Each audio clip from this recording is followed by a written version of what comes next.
اعوذ باللہ من الشیطان الرجیم، بسم اللہ الرحمن الرحیم۔ معزز خواتین و حضرات،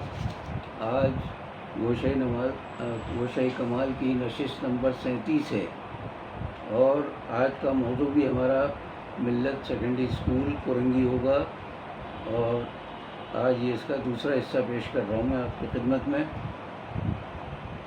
میں ملت اسکول کے بارے میں ایک بات یہ بتانا چاہتا ہوں کہ یہ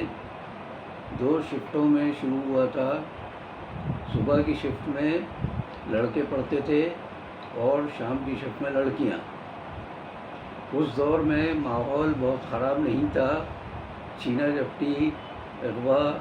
اور اس قسم کی وارداتیں عام طور سے نہیں ہوتی تھی۔ اس کے باوجود مجھے خود یہ خیال آیا کہ لڑکیاں شام کے اسکول سے جب گھر پہنچتی ہیں تو انہیں رات ہو جاتی ہے، خاص طور سے موسم سرما میں، سردیوں کے موسم میں ان کو زیادہ مشکلات پیش آتی ہیں۔ چنانچہ کسی کے مطالبے کے بغیر، کسی کی فرمائش کے بغیر میں نے انتظامیہ سے بات کر کے کہا کہ شفٹوں کو تبدیل کر دیا جائے، لڑکوں کی شفٹ شام کو کر دیں اور لڑکیوں کی شفٹ صبح کر دیں، تاکہ لڑکیاں دن کی روشنی میں اپنے گھروں کو پہنچ سکیں۔ میں بتا چکا ہوں کہ یہ امن و امان کا اچھا خاصا دور تھا، کوئی خرابی معاشرے میں نہیں تھی، چھینا جھپٹی کی اور اس طرح کی کوئی وارداتیں اس زمانے میں نہیں ہوتی تھی۔ تو لیکن آج کے دور سے اگر اس کا موازنہ کریں تو آج ہم دعویٰ کرتے ہیں کہ ہم مدینہ جیسی فلاحی ریاست قائم کرنے جا رہے ہیں، لیکن 2 سال سے زیادہ اس دعوے کے بعد بھی آج یہ عالم ہے کہ سر عام خواتین اغوا ہو جاتی ہیں، اہم شاہراہوں پر گاڑیاں روک کر ان کو اغوا کر لیا جاتا ہے، اور ہمارے بعض نام نہاد معزز ارکان خواتین کی طرف جاتے ہوئے راستے میں مار پیٹ کا شکار ہوتے ہیں۔ تو اس دور کا اور آج کا موازنہ کریں تو ہم بہت دعوے کرنے کے باوجود آج اس دور کے عشیر میں بھی نہیں ہے۔ ہماری جو حالت ہے وہ بتدریج خراب ہوتی چلی جا رہی ہے۔ تو میں عرض یہ کر رہا تھا کہ اس شفٹ کی تبدیلی کے علاوہ ایک اور چیز جو ہمیں محسوس ہوئی اور جو ہم نے کی وہ یہ کہ چونکہ لڑکوں کا اسکول دوپہر میں ہو گیا تھا اور 12:40 اسکول کا وقت ہوتا تھا، تو ہم نے سامنے والی مسجد میں، جو بڑی مسجد ہے جس کا کل پرسوں میں ذکر کر چکا ہوں، اس مسجد میں نماز ظہر کا اہتمام کیا۔ پہلے سارے لڑکے اسکول کے، سارے نہ کہیں تب بھی اکثریت وہاں جمع ہوتی تھی، وضو کرتی تھی یا گھر سے وضو کر کے آتی تھی، اور اس کے بعد نماز باجماعت ظہر کی ادا کرنے کے بعد ہم اسکول شروع کرتے تھے۔ تو یہ ایک طرح سے نماز کی طرف بھی راغب کرنے کا طریقہ تھا، اور اس میں ایک سبق یہ تھا کہ اس میں شیعہ، سنی، دیوبندی، بریلوی کی کوئی تفریق نہیں تھی۔ ہمارے ساتھیوں میں ایک شیعہ استاد تھے،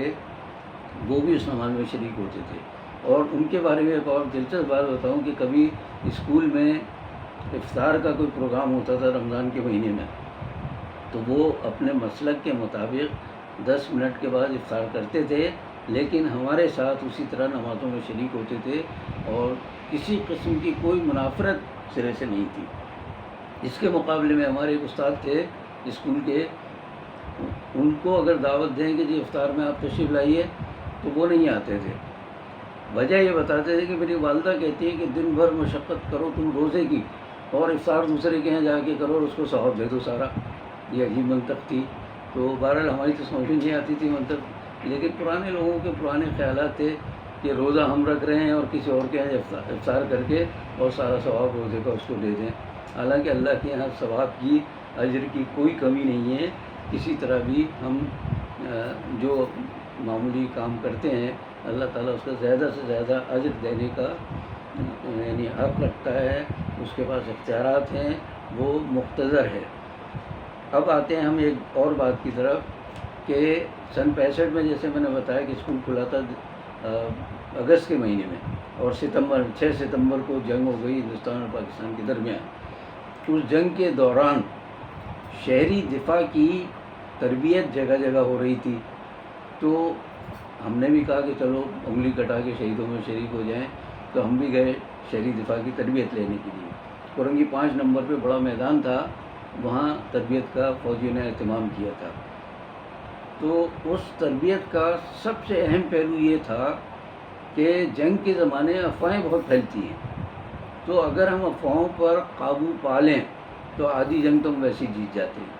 بڑی عجیب طرح کی افواہیں پھیلائی جاتی ہیں، تو اس کی مثال دینے کے لیے فوجیوں نے ہم سب کو میدان میں فاصلے سے کھڑا کیا اور کہا دیکھیے افواہیں پھیلنے کی ہم مثال دے رہے ہیں، ثبوت دے رہے ہیں کہ کس طرح پھیلتی ہے۔ تو فاصلے سے کھڑے ہوئے 10 15 20 آدمی 3 3 4 4 فٹ کے فاصلے پر، تو انہوں نے پہلے شخص سے کہا کہ جی آپ کہیں دوسرے شخص سے جا کر کہ صدر میں ایک حادثہ ہو گیا ہے ایک رکشے اور ایک بس کے درمیان، اس میں 2 4 افراد زخمی ہوئے ہیں، تو انہیں ابتدائی طبی امداد کے بعد گھر بھیج دیا گیا۔ ان صاحب نے دوسرے کو کہا جا کر کہ جی وہ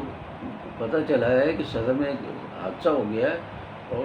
ذرا خطرناک قسم کا حادثہ تھا، تو معلوم نہیں اس میں کتنے مرے ہیں کتنے زخمی ہوئے ہیں، لیکن شدید قسم کا حادثہ تھا، تو یہ آپ جا کے اب اگلے آدمی کو بتا دیجیے۔ تو 15 20 آدمیوں تک یہ خبر ایک دوسرے کے ذریعے جب پہنچی ہے، تو ان فوجی افسر نے جو صاحب بھی ہماری تربیت کے لیے آئے تھے، انہوں نے سب کو بلایا اور پہلے آدمی سے پوچھا یہ میں نے آپ سے کیا کہا تھا، اس نے بتایا صاحب آپ نے حادثے کی معمولی خبر دی تھی۔ آخری آدمی سے پوچھا کہ بھئی آپ تک کیا خبر پہنچی 10 15 20 آدمی کو تک سے ہوتی ہوئی، تو کہنے لگے جی مجھے تو پتہ چلا صدر میں ایسا زبردست حادثہ ہوا ہے، بڑی سمجھے تباہی آئی ہے، اور یوں رکشے کے تو پرخچے اڑ گئے، اور بس میں رکشے میں جو افراد تھے بہت متعدد اس میں سے ہلاک ہو گئے، پھر 2 شدید جو زخمی تھے ان کو لے کر ہاسپٹل گئے، اور یہ ہوا اور وہ ہوا۔ تو ان فوجی افسر نے کہا کہ دیکھ لیا آپ نے کہ ابھی آپ کے سامنے ایک شخص کو میں نے ایک خبر دی اور 20ویں آدمی تک خبر پہنچتے پہنچتے کیسے کیا ہو گئی۔ تو افواہیں اس طرح پھیلتی ہیں معاشرے میں۔ تو یہ تو فوجیوں کی ٹریننگ کا ایک طریقہ تھا جو شہریوں کو دیا گیا ہے کہ افواہیں نہ پھیلائیں۔ بہرحال یہ اچھی ایک تربیت ہمیں ملی تھی وہاں سے۔ تو اب میں اس کو اپنے صحافت کے شعبے میں لا کر بتانا چاہ رہا ہوں کہ ہمارے یہاں ایک سے ایک بڑھ کر اتنے چینلز ہو گئے ہیں، وہ ریٹنگ کے چکر میں اور پتہ نہیں سبقت لے جانے کے چکر میں ایسی ایسی خبریں پھیلاتے ہیں، من گھڑت خبریں، بے بنیاد باتیں وہ پھیلاتے ہیں اور اس کے بعد اصرار کرتے ہیں۔ پھر اس پر ٹاک شوز ہوتے ہیں، اس پر لوگوں کو بلا کر ان سے رائے لی جاتی ہے۔ ابھی تو یہ جبکہ آپ کو پتہ ہے کہ جدید ذرائع ابلاغ جو ہیں وہ اس قدر حساس اور تیز ہیں کہ کوئی شخص منٹوں میں تصدیق کر سکتا ہے یا تردید کر سکتا ہے، لیکن ہمارے جو ذرائع ابلاغ ہیں جن میں طباعتی یعنی اخبارات و جرائد اور برقیاتی یعنی چینلز نیوز چینلز وغیرہ، ان کے درمیان جو دوڑ ہوتی ہے اس میں اس قدر جھوٹ اور فریب کا سلسلہ ہے کہ اللہ کی پناہ۔ تو اب میں اس میں ایک بات یہ کہنا چاہتا ہوں کہ میں جس اخبار میں ملازم تھا اس اخبار میں ایک صاحب ہمارے پاس رپورٹر جو آئے، انہیں کمال درجہ حاصل تھا اس بات کا کہ وہ خبریں جو دل میں آتا تھا گھڑ کے اور وہ چھپ جاتی تھی ہمارے یہاں۔ تو ایک دن ان کے بارے میں پریس کلب میں یہ ایک منصوبہ بنایا گیا کہ صاحب یہ شخص بیٹھا ہوا رپورٹر قریب میں، ایسا کرتے ہیں ہم سرگوشیاں کرتے ہیں کسی خبر کی کہ ایسا ہو گیا اور ویسا ہو گیا، تو جھوٹی۔ اب وہ سرگوشیاں کر رہے ہیں، ان صاحب نے سنا اور ہمارے اخبار میں آ کر وہاں بیٹھ کر خبر بنائی اور چھپ گئی۔ وہ کوئی ظاہر قابل اعتماد آدمی تھا کہ وہ ہمارا ملازم ہے تو غلط تو بات نہیں کہے گا۔ وہ اس خبر کا اتنا مذاق اڑا کہ بعد میں انہیں تو بہرحال ملازمت سے برطرف کرنا پڑا۔ تو میں بتانا چاہ رہا ہوں یہ سبق ہے یہ ہمارے لیے کہ ہم کسی بات کی تصدیق کیے بغیر کیسے آگے بڑھا دیں۔ ہمارے پاس تو حکم ہے شریعت کا، حضور صلی اللہ علیہ وسلم نے فرمایا کہ مومن کے کسی شخص کے مومن نہ ہونے کی ایک علامت یہ بھی ہے کہ وہ کسی بات کو سن کر بغیر تصدیق کیے آگے بڑھا دے۔ تو صحافت میں بھی ہمیں، تدریس میں بھی ہمیں اس معاملے میں خیال رکھنا چاہیے۔ تو اب آگے آ کر میں یہ کہنا چاہتا ہوں کہ ہم ملت اسکول میں صرف نصابی سرگرمیاں نہیں تھیں بلکہ ہم نصابی سرگرمیاں جسے انگلش میں کو کریکولر ایکٹیویٹیز کہتے ہیں، پہلے ایکسٹرا کریکولر ایکٹیویٹیز کہا جاتا تھا، غیر نصابی سرگرمی، اب اس کا نام دیا گیا ہے ہم نصابی سرگرمی، نصاب سے تعلق رکھتی ہے سرگرمی، اس میں کھیل کود بھی ہوتے تھے، جلسے بھی ہوتے تھے، سیرت کے پروگرام بھی ہوتے تھے، مشاعرے اور مقابلے بیت بازی وغیرہ کے، یہ سارے سمجھ لیجیے کہ کورس کا یا نصاب کا حصہ ہوتے تھے۔ تو ایک ملت اسکول اس معاملے میں اورنگی لانڈی میں بڑی شہرت اختیار کر گیا کہ ان کی سرگرمیاں بہت زیادہ ہوتی ہیں۔ ہم نے ان جلسوں میں جن جن لوگوں کو بلایا ان میں سے چند ایک نام مجھے اس وقت یاد رہ گئے ہیں، وہ ہمارے بلدیہ لانڈی کورنگی کے چیئرمین تھے فضیل احمد صاحب، وہ آئے ایک مرتبہ ہمارے یہاں۔ کمشنر کراچی بہت مشہور رہے ایک زمانے میں جی اے مدنی صاحب، وہ شہر سے تشریف لائے صدارت کے لیے۔ اسی طرح وائس چیئرمین جو تھے بلدیہ کے ظہور الدین صاحب، وہ آئے، اور پرانے لوگوں میں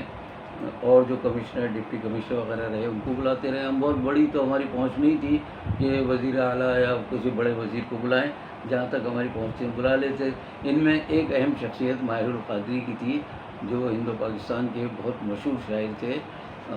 اور خاص طور سے ان کی نعتیں اور ان کی سیرت کی کتاب بہت مشہور ہے، تو ماہر القادری صاحب بھی تشریف لائے تھے ہمارے اس ایک پروگرام میں۔ اس طرح ہم لوگوں کو بلا کر بچوں سے ان کا تعارف بھی کراتے تھے، ان سے سبق آموز باتیں سنواتے تھے بچوں کو، طالب علموں کو۔ ایک معاملہ بڑا دلچسپ رہا اس دوران، کیونکہ لڑکیوں کا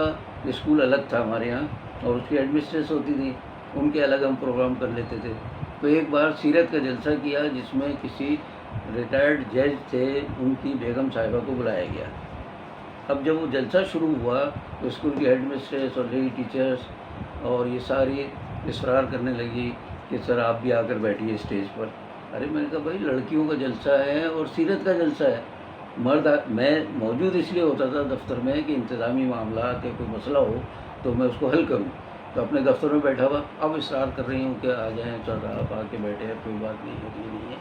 اب میں اس وقت بزرگ بھی نہیں تھا، میں نے کہا بھائی میں کیسے آ کے بیٹھ جاؤں۔ میرے ساتھ اتفاق سے ایک بنیادی جمہوریت کے چیئرمین صاحب تھے،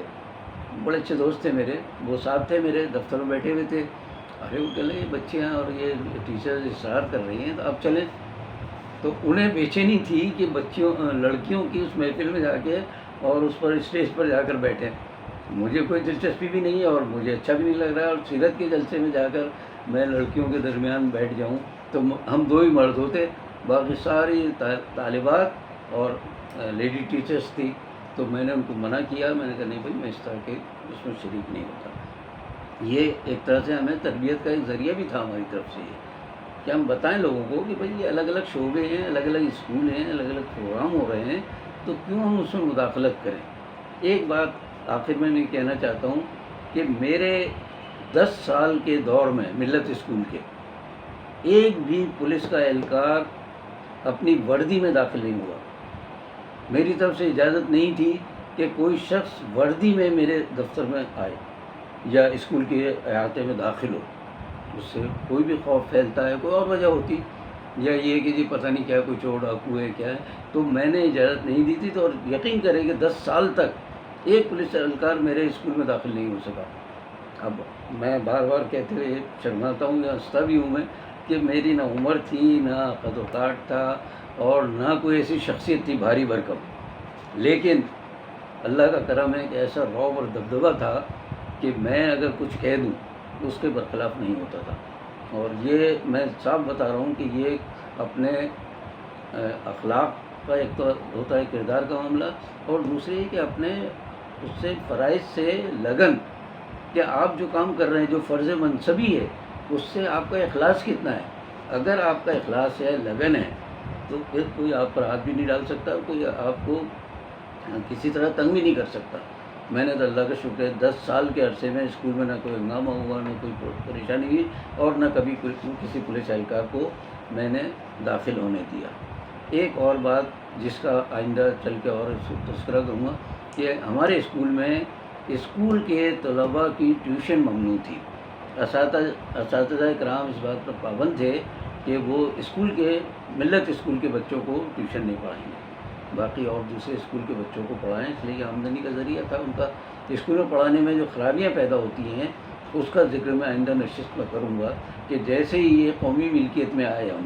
سرکاری تحویل میں آئے تو کیا کیا خرابیاں پیدا ہوئی، اس میں سے ایک ٹیوشن والی خرابی کا بھی احوال آئندہ نشست میں آپ کی خدمت میں پیش کروں گا۔ تو آج کے لیے اتنا ہی، باقی بشرط زندگی باقی۔